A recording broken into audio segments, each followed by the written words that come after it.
c'est-à-dire, comme je cause là, tout le monde est en train de me suivre dans tout le monde entier. Ça appelle ça Zoom. Donc il dit que mais les gens sont à la maison depuis une semaine. Il n'est pas au travail. Il n'est pas à l'école. Il faut que j'ai créé quelque chose. Il a créé quelque chose qu'on appelle Zoom. Quand le professeur est chez lui, comme je suis en train d'enseigner l'histoire, tous mes élèves dans la ville suivent le cours. C'est ce qu'on entend par Zoom. Qu'est-ce qui a fait ça? Crise. Il a profité de la crise pour faire les affaires. La crise ne doit pas décourager les affaires. Ça vous encourage. Peut-être, vous dites que la crise va augmenter les choses, le transport va augmenter bien sûr, tout ce va augmenter, le carburant va augmenter. Bon, le commerce là, je vais d'abord fermer pour aller au champ. Non, c'est là où vous exploitez. Peut-être c'est le moment où vous ajoutez les 100 francs, les 200 francs dans vos marchandises. Non, ils ne vont pas acheter. Attends, non, tu vas voir.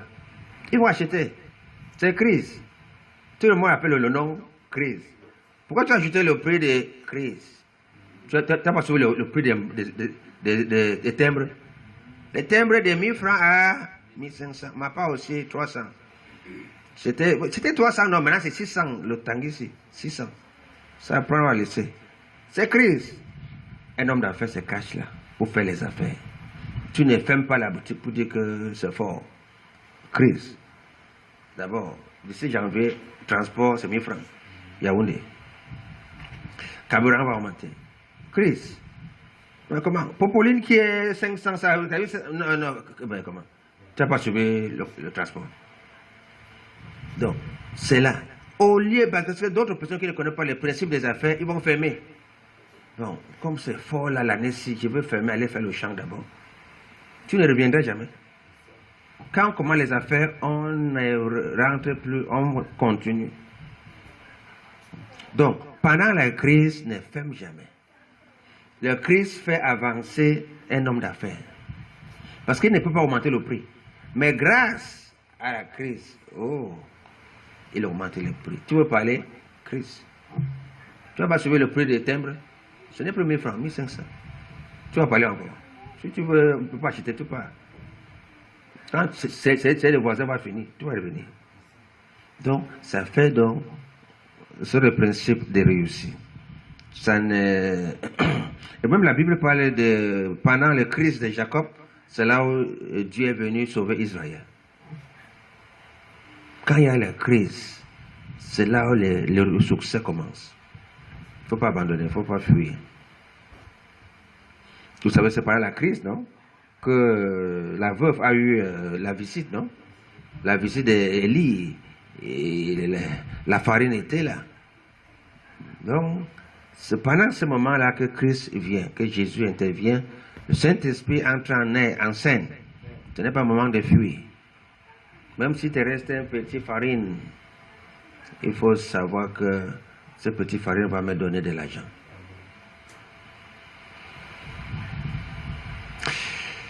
Alors, autre point, il faut, pour le succès, pour que tu viennes sur la terre, tu es venu grâce à succès. Parce que lorsque tu sors dans les spermatozoïdes de ton père, vous êtes sorti, selon la science, 500 milliards de gens qui sont sortis. 500 milliards. Et c'est toi seul qui s'est battu pour féconder l'œuvre de ta mère. Et les 490 milliards sont morts. Donc, tu es sorti par quoi? Succès. Donc, le succès est calé sous ton DAN. Tout le monde qui vient sur la terre a vaincu. Mais pourquoi on n'arrive pas donc? C'est quand Satan donc intervient tôt pour t'amener l'esprit de misère, que tu ne peux pas s'en sortir. Mais si tu as l'idée, c'est que tu es venu grâce à... Tu t'es combattu. Si on a montré ça dans l'écran, comment les spermatozoïdes se bagarrent, et l'autre est venu réussir à féconder l'œuf. Et c'est toi. Comment tu peux donc dire que je ne peux pas? Tu n'es pas venu sur la terre pour je ne peux pas. Tu es venu grâce à la victoire. Et les mêmes victoires, tu vas vivre avec. Donc quand tu mets ton DAN que je suis né pour être victorieux, la victoire te conduit. C'est pour ça que les enfants là, quand on a appris les spermes, on colle sur l'œuf et ils appellent quoi? Le genre d'enfant qu'on accouche là, là. Il ne peut pas réussir.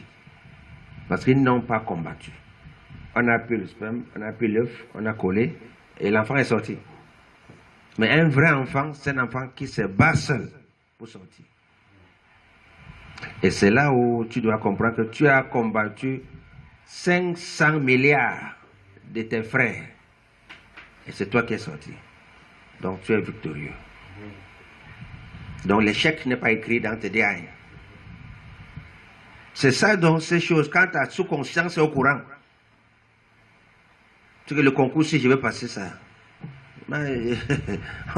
D'abord, le premier concours qu'on a composé, on était à combien? 500 milliards. Le premier concours pour que tu sors de la terre. 500 milliards de personnes, mais tu es sorti. C'est pas le petit concours que vous étiez à combien là? Le concours de 7000. Ils étaient à 7000 et on veut 300. 7300. Et non, là, voilà, moi on était à 500 milliards et je suis sorti. Donc c'est cette victoire-là. Parce que tout ce qu'on parle ici récite dans ta sous-conscient. Quand le sous-conscient est au courant de ta victoire, personne ne peut te bloquer. Personne ne peut te bloquer. C'est parce qu'on a dit, est-ce que je peux... Est-ce que... Non, pas est-ce que moi, je suis un produit de victoire. Amen. Je suis pas... Comment on appelle les enfants qu'on a couchés là? Quand on prend les spermes, je ne suis pas un produit de sperme, les œufs qu'on coule ensemble. Moi, j'ai eu la victoire. On a combattu. C'était encore un bon combat de la foi. Alléluia. Et vous savez, autre chose, notre point de réussite, l'éducation n'a rien à faire avec le business. Vous voyez, les hommes, l'école, ils n'ont pas. Si tu veux faire l'école pour réussir dans le business, il n'y a pas l'école dedans. Demande à Dangote. 7. Fosso Victor. 7, il n'a pas fini même 7. Donc, le business, c'est un don. Alléluia. Le business, ce n'est pas l'école. Bon, comme tu veux faire l'école, tu veux faire le business là, il faut d'abord apprendre la comptabilité, apprendre le calculateur. Ça n'a rien à faire avec ça. Le business, c'est ces dons-là, ces principes que tu connais, que tu jettes les choses de boise. Mais si tu as fait l'école, tu seras chiche. Tu vas penser à tes argent que tu as dépensé à l'école, la scolarité que tu as payée, tu ne vas pas donner 100 francs à personne. Alors, ça va tomber. Vous voyez, les gens qui font les business, ce n'est pas les gens de l'école. Si tu fais l'école, c'est ton travail de l'école. Mais si tu veux faire business, c'est business. C'est un don. Tu es né pour le faire avec. Le don là t'a été donné. Et c'est donc, celui qui t'a donné le don, tu reviendras dire merci pour le don que tu m'as donné. Donc les gens qui font le business par le don, ils savent que ça c'est le don. Je dois aller dire merci à Dieu pour ce don-là. Mais celui qui fait business à cause de son école, la dîme n'est pas dans son programme. Prémisse n'est pas dans son programme. Parce qu'il mérite, je mérite mes affaires. J'ai fait l'étude. J'ai fait l'étude de comptabilité. Donc, c'est grâce à mon comptabilité qui me fait réussir. Et après, quand ça va tomber, il va chercher ta comptabilité encore, ça ne va plus donner. Donc, l'école n'a rien à faire avec le business. C'est un don. Et si tu dois connaître, si tu n'as pas le don, il faut laisser. Il ne faut pas aller forcer.